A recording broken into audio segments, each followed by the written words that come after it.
Assalamualaikum warahmatullahi wabarakatuh. Pekan ke-9 BRI Super League 2025-2026 menghadirkan kejutan besar. Dua tim tuan rumah harus menelan pil pahit di depan pendukung sendiri. Semen Padang tumbang di debut pelatih barunya dan Persis Solo dipermalukan Malut United di Stadion Manahan. Apa yang sebenarnya terjadi di dua laga panas ini? Siapa yang terus bersinar dan siapa yang makin terpuruk di dasar klasemen? Semen Padang menjamu Bayangkara FC, laga yang seharusnya jadi awal baru bagi Kabau Sira. Karena ini adalah debut pelatih baru Dejan Antonik menggantikan Eduardo Almeida. Sayangnya debut itu berakhir pahit. Semen Padang tampil cukup solid di awal, tapi buruknya penyelesaian akhir membuat mereka kehilangan momentum. Dan petaka datang di menit ke-39. Sani Rizky Fauzi, pemain asal Sukabumi, berhasil memecah kebuntuan lewat sepakan akurat yang tak mampu dijangkau kiper tuan rumah. Gol itu menjadi satu-satunya hingga laga berakhir. Skor 1-0 untuk Bayangkara FC dan itu cukup untuk membawa The Guardians pulang dengan 3 poin berharga. Yang menarik, pelatih Paul Munster hanya menurunkan 4 pemain asing sebagai starter. 4 legiun impor lainnya termasuk Borgelin dan Ilik justru duduk di bangku cadangan. Namun strategi itu terbukti jitu. Bayangkara tampil efisien sementara Semen Padang terlihat kehabisan ide di lini depan.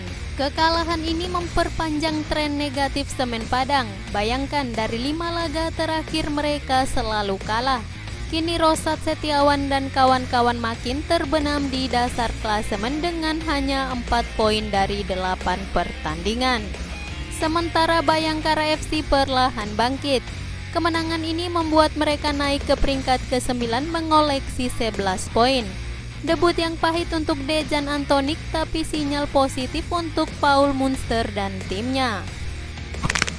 Dari Padang kita beralih ke Solo. Di Stadion Manahan, Persis Solo menjamu Malut United. Laga ini seharusnya jadi momentum kebangkitan Laskar Samber Nyawa, namun yang terjadi justru sebaliknya. Babak pertama berjalan dengan ketat, tapi Malut United lebih efektif. Menit ke-32 Tiron Del Pino membuka skor setelah memanfaatkan kelengahan lini belakang Persis Solo. Memasuki babak kedua, petaka datang bertubi-tubi. Hanya berselang 20 menit setelah jeda, Tiron kembali mencatatkan namanya di papan skor. Kali ini hasil kerja sama apik dengan Ciro Alves. Dan di 5 menit kemudian Yakob Sayuri melakukan soloran spektakuler menggiring bola dari tengah lapangan dan menuntaskannya dengan gol ketiga untuk Malut United. Baru pada menit ke-67 Kodai Tanaka mencetak gol hiburan bagi Persis Solo. Sayangnya upaya itu tak cukup untuk menyelamatkan mereka dari kekalahan. Skor akhir Persis Solo 1, Malut United 3. Hasil ini benar-benar membuat posisi Persis Solo kian genting. Mereka kini terperosok ke peringkat 16 klasemen sementara, masuk dalam zona degradasi dengan hanya 5 poin dari 8 laga. Sementara Malut United tampil dengan luar biasa. 3 kemenangan beruntun membuat mereka melesat ke posisi ketiga klasemen sementara dengan perolehan 14 poin. Laskar Kieraha benar-benar menjelma jadi kuda hitam di musim ini.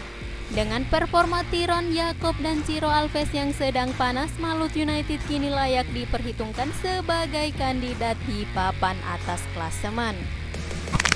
Tak cuma pertandingan, pekan ini juga jadi ajang pembuktian 2 penjaga gawang terbaik Indonesia, Hernando Ari dan juga Nadeo Argawinata. Keduanya tampil konsisten di klub masing-masing dan sama-sama belum tergantikan. Hernando Ari bersama Persebaya Surabaya sudah tampil 7 kali penuh di musim ini. Ia kebobolan 8 gol, mencatat 2 clean sheet dan jadi tumpuan utama meski pertahanan timnya masih rapuh.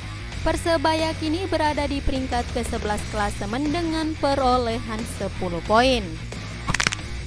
Sementara di sisi lain, Nadeo Argawinata bersama Borneo FC menunjukkan performa yang sangat luar biasa. Dari 7 pertandingan ia hanya kebobolan 3 gol dan mencatat 4 clean sheet. Tak heran Borneo FC kini berada di puncak klasemen dengan perolehan 21 poin tanpa sekalipun kekalahan. Dua-duanya sama-sama bermain disiplin tanpa kartu kuning ataupun kartu merah sejauh ini.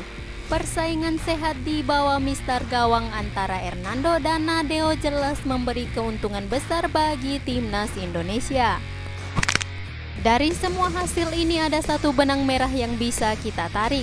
Tim tamu kembali membuktikan dominasi mereka di tanah lawan.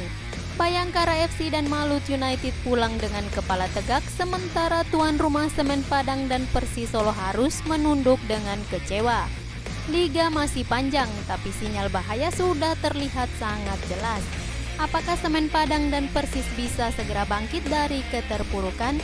Ataukah tren ini akan berlanjut hingga membuat mereka terjerumus ke jurang degradasi? Kita tunggu saja di pekan berikutnya. Jangan lupa untuk tinggalkan semua komentar kalian di kolom komentar.